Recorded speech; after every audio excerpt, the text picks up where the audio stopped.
what would you do if you had to enter a race with 20,000 other people in order to become the best in the world?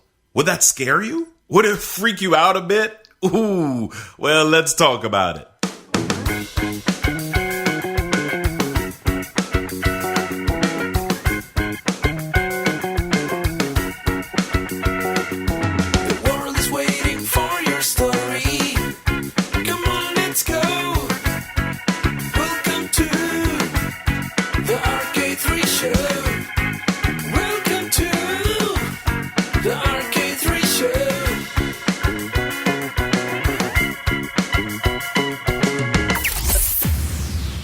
Boom, boom. Yep, it's another show, episode 24 to be exact, and we're about to take it back to my homeland today. Bet you didn't know? Yeah, I'm from the land of Cool Runnings and Red Stripe. Yeah, And my guest today has a story of coming from Jamaica to success. But before we hop into that story, have you called me yet? No, seriously, have you called me yet? I'm like so waiting and wanting to hear your voice on my voicemail. Come on, let's go. Let's do it. Call me. All right. I want to play your message on an upcoming episode. So leave me a message by going to www.robertkennedy3.com/voicemail. That's www.robertkennedy3.com/voicemail. I'm a reader, and I want to share a book I've read recently. It's The 5-Second Rule by Mel Robbins. And this book shares the secret to making decisions that could allow you to create leaps in your life and methods to creating success through decisions and discipline. The link of this book is in the show notes, but the book is The 5-Second Rule by Mel Robbins. Okay. Let's jump into the show. Today, my guest is a yardie. Some of y'all don't know what that means. Trust me, it's a good thing. Mark Brown, my guest, is an awesome coach, keynote speaker, and all-around inspiring person. He is the 1995 world champion of public speaking. Yeah, that's a while, but they can't take your title away unless you took performance enhancers. But in public speaking, performance enhancers actually sounds like a good thing. All right. Anyway, Mark has an amazing story of persevering and succeeding against the odds. Mark Brown has a story. Let's tell it. So I want to bring on my friend. I'll call him my friend right now, and we're going to get even closer later on. But I'll call him my friend, my buddy, my youth. Yeah, Mark Brown. How you doing, Mark? I am doing very, very well, sir. How are you? I'm excellent, man. Glad to hear it. Good. I'm glad that you made it, that you're able to be on the show hanging out with me today. So what's happening in your end of the world, my friend? Man, well, I live in Central Georgia right now. And sadly, what's happening is it's pollen season, you know. Wow. And I tell the truth, being a Jamaican boy from way back in the day, of the old islands, you know, didn't have pollen to contend with, right? So I'm dealing with that right now, fighting an allergy. But that's okay, because that's part of what life brings. Even though we have these little issues, the most important thing is, what do you focus on? What's important to you? For me, it's family, it's friends, it's serving others and serving my God. And that's what my life is all about, brother. That's it. You know, that's lovely, man. That's amazing. So your story, I've read some pieces from your website and some other places that you had information, and you have one of those stories, probably the same type of story that my dad had when he came from Jamaica to the United States as well. And you desperate for a dream, $40 in your pocket, man. Yeah, I was 18 years old. I had $40 in my pocket. And my father, I don't want anyone to think my dad was a bad guy. My father, at the age of 47, made a critical decision with a wife and 3 teenage kids to start life all over again in the land of opportunity. And he sold everything he had. And all he could afford to give me at the time was $40, and to send me to the Bronx, New York, to live with his sister, my aunt, who was a divorced mother of 2 children, and to show you how family is important. This woman gave me her daughter's twin bed in her small 2-bedroom Bronx apartment. Wow. She and her daughter went to sleep in her bedroom on a mattress and a box spring to give me a chance to start a brand new life in America. Family will do that for you. And my father had the faith, God bless him, to believe that he could start over at 47 with three teenage kids and a mother in a new country and make it, and then I'll make it on my own. Very briefly, I saw my father really become my hero when he sat in the American embassy in Kingston and told the consular officer in front of my mother, my siblings, and me. He told them he was willing to take a job as a food clerk in a market just for the opportunity to start life in America. He passed away in November of 2017 at 84 after living a long, healthy, productive life. My father sent me to New York with $40. I started there. My brother went to Florida later. My sister went to Florida, and she became a bank vice president of marketing of mortgage. My brother became a big wig at the in state of Florida, IT guys. They call him the whiz kid. He retired very soon. And I was a guy I left in New York to do different things. And my background actually is computer programming. Wow. Which seems so far disconnected from my current job or my current work, my current mission, which is keynote speaking and also personal coaching and consultation to build other presenters and to build human beings. So, but my dad said he believes I could do it. And I thank God I did not prove him wrong. So let's talk about family just for a second. My father is a big believer in legacy and things passed down. And so to hear you talk about your success, being world champion, 1995, world champion of public speaking, and then your own brother and sister, their successes as well. Yes. What is it that parents need to do? How did your parents instill that resourcefulness or that success mentality in you? Well, you speak to me, you're leading me down a path here because you understand the Jamaican mentality. Yeah. We believe in hard work. We believe in accountability. We believe in respect for yourself, for property, for other people. We believe an honest day's work, an honest day's pay. And we believe you put the effort in. I'm not trying to knock any other part of American culture or what I see today, but I'll be really honest, I am nearer 60 than 50, okay? And I spent 20 plus years delivering presentations in middle and high schools across North America. You may not know this, but I have spoken to over 1.5 million teenagers. Wow. So I've seen the dynamic. I've seen, in some cases, a sense of entitlement. I've seen an attitude that says, I'll do enough to get by. Wow. I'm not saying it's pervasive. I say I've seen it. But where I come from in Jamaica, you had to do the work. Besides, education runs 5 generations deep in my family, which means RK3, I could not get away with anything. In my elementary school, my grandmother taught there. I went to high school, my aunt taught there. My mother was a teacher. My grandmother was a teacher. My son is now 32 years old in Washington, D.C. He was also a school teacher, and he's now a manager of staffing in the D.C. public school system. I tell you that to say, no matter where I went, the emphasis on education, hard work, and getting things done was part of the culture in which I grew up. I also grew up in a culture where it took a village to raise a child. So as a little boy, if I behaved badly, any adult would see me and reprimand me, not careful, I get a spanking. And I would pray, nobody tell my father. Why? Because I get number 2. But the idea was, the attitude was, these are our children. Right. This is our neighborhood. They are our future.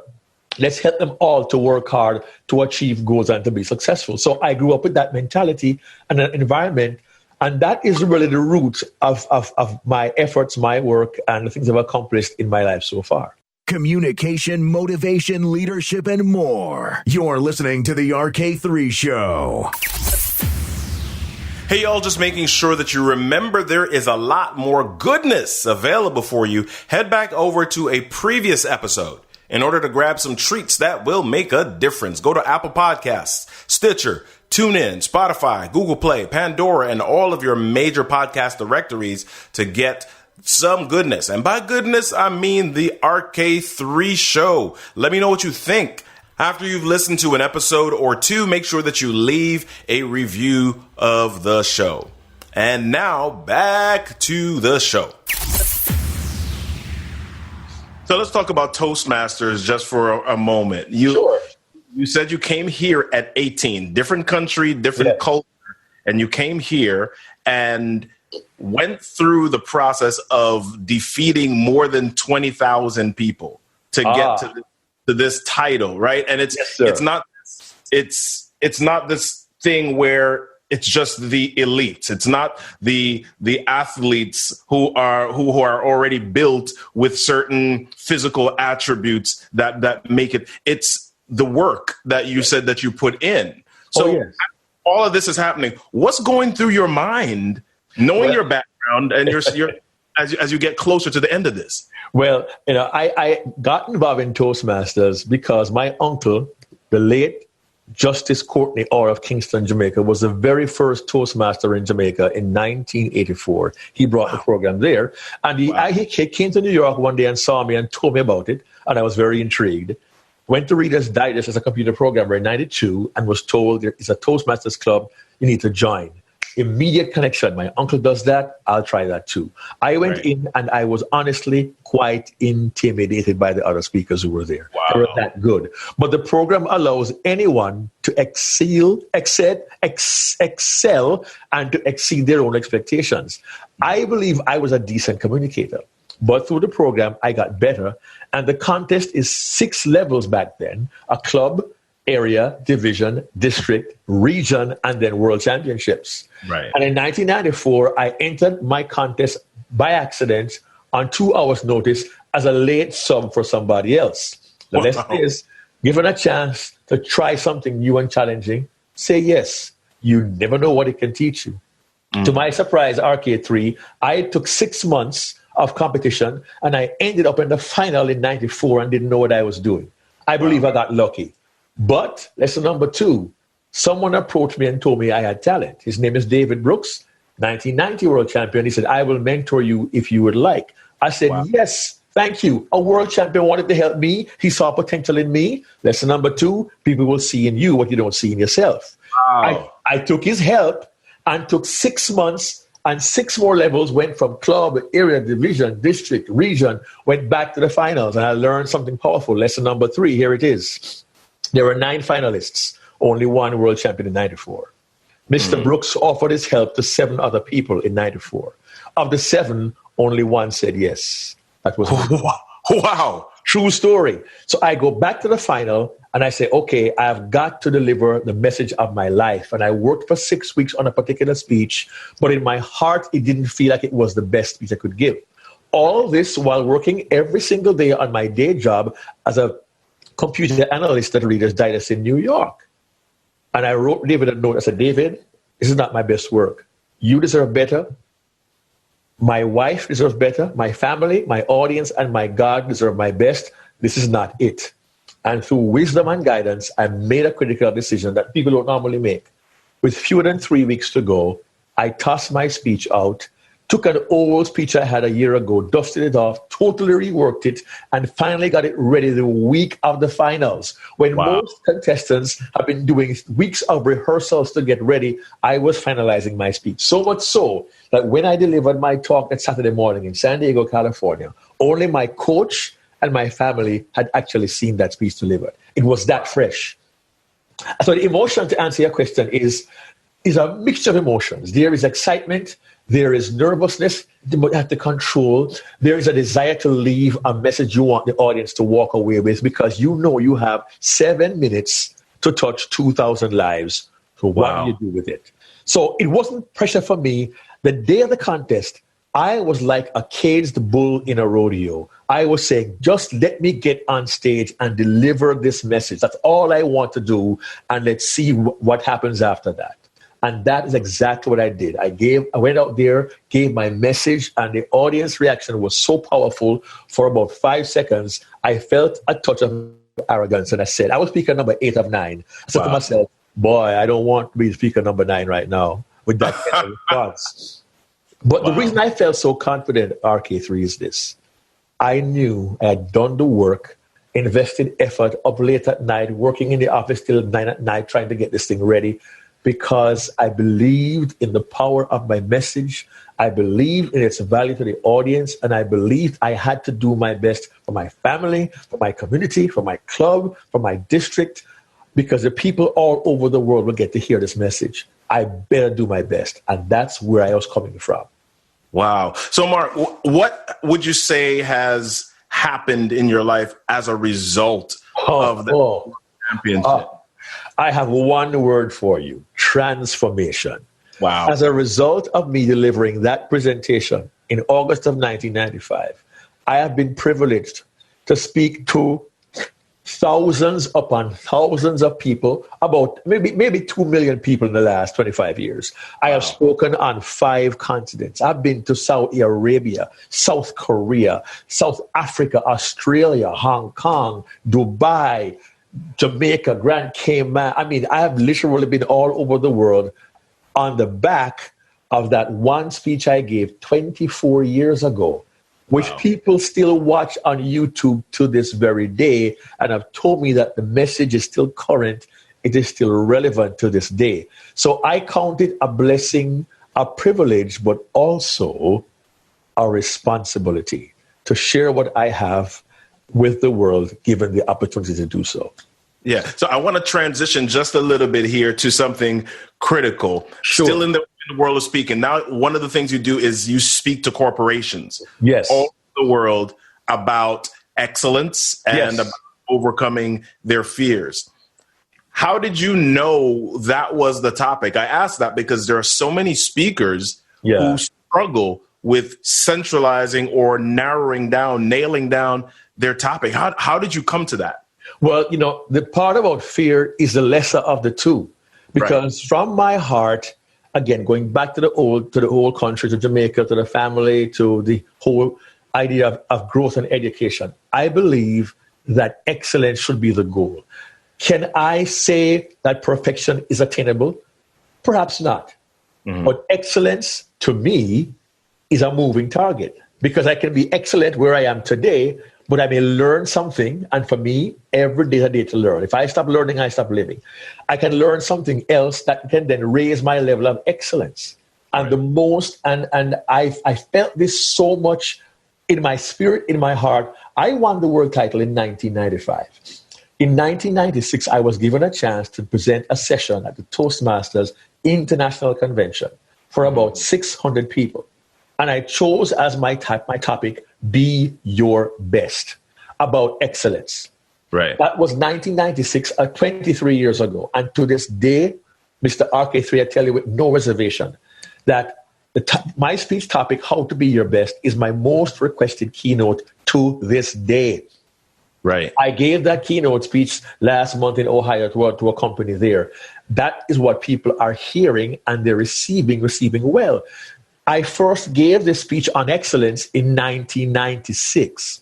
Mm-hmm. That became for me the driving force. If we seek to be excellent, then we have to find ways to overcome our fear. If we seek to be excellent, we'll find ways to help other people to grow as well. If we seek to be excellent, we'll forever understand that what we think is our best can still get better if we allow ourselves the opportunity to grow, to develop, to change, and to learn, and to be better. If I sound excited, it's because I believe in this. So you know my heart is invested in this. 23 years, people still ask for this message. And you're right. Some people are not sure. I want to speak. And I ask my clients, what is your main message? Well, I could do this and I could do that. So I say, listen, do me a favor. Think hard about what you want to talk about. If you need to get paper, list all the ideas in your heart and then sift through all of them and find the one you want. When you think you do, you got to do one more thing. You must be able to write down for me or to tell me in 10 words or fewer, what is your main message? If you can tell me in 10 words or fewer what your message is, I think you're there. If you can't, you're not there yet. Go back and come back to me in a week and a half. Wow. Sounds tough, right? But I coach for a living. And when they can pinpoint, focus what their message is, and they can state it articulately without stumbling, this is the message. I believe everyone's best can be better. Wow. And I'll show you how to do that. There you go. So I appreciate the concern you have about speakers who do that. But if we aren't sure what our message is, how can we effectively communicate that to our audiences? Wow. So last question here. How long does it take your coaching clients typically to find that message or to narrow that down, nail it down? Well, the good news is most people who come to me know what they want to talk about, but they can't articulate it well. Gotcha. How do I write a speech? How do I look on the platform? And they're nervous about it. So I have clients at every level. I have emerging speakers. I have good speakers. I have professional speakers. I got one guy now from Germany, living in Barcelona, Spain. He will hit me up once a year. Mark, I got a new keynote. Help me with this. So I have to assess them initially. But for those who are just starting out, it might take 6 months of coaching twice a month. It could be 12 sessions with me. But my goal is not to make them champions. My goal is to draw out from them that message inside them, those stories, the anecdotes, that which supports them, and then show them how to use their language, their body, their gestures, the whole package to be memorable on the platform. I want my clients to be unforgettable on the platform. Awesome. Listen, Mark, where can people find you online to connect with you? Listen, you can always look at my website, markbrownspeaks.com. It's real simple. And you can email me my name and what I do. Mark is M-A-R-K, not a C, with a K. Mark at markbrownspeaks.com. Website is markbrownspeaks.com. Hit me up. Check me out. I'm also highly Googleable. If you go to Google and Google Mark Brown Speaker, you'll see videos, you'll see articles, you'll see comments, and hopefully nothing too bad. I'm also on LinkedIn, Mark L. Brown. I'm on Twitter, at Mark Leo Brown. I'm all over the place. Hard to hide. And all I want to do, Mr. RK3, is to help people be who they can truly be. Oh, I did a rhyme there. Look at that. Yeah. Listen, I think I'm going to use that word. I never heard somebody say that they're highly Googleable before. Hey, look, dude, you can take it, man. You can use it. I'm highly Googleable. I'm also YouTubeable as well. So, imagine creating success with $40. The lesson here is never give up simply because your immediate circumstances scream you can't do it. Never give up because what you have in your hand doesn't indicate great odds for success. Don't let your now dictate your next. You can make great things happen because there's greatness within you. In fact, it's time for you to own it, believe it, and use it to help someone else see it in themselves. It's time. That's all for today. Check the links and the resources you need in the show notes. Then go over to Apple Podcasts to leave a ranking, rating, and review for the show. Also, head over to the other major podcast outlets wherever you listen to podcasts. Hey guys, I hope you had fun today.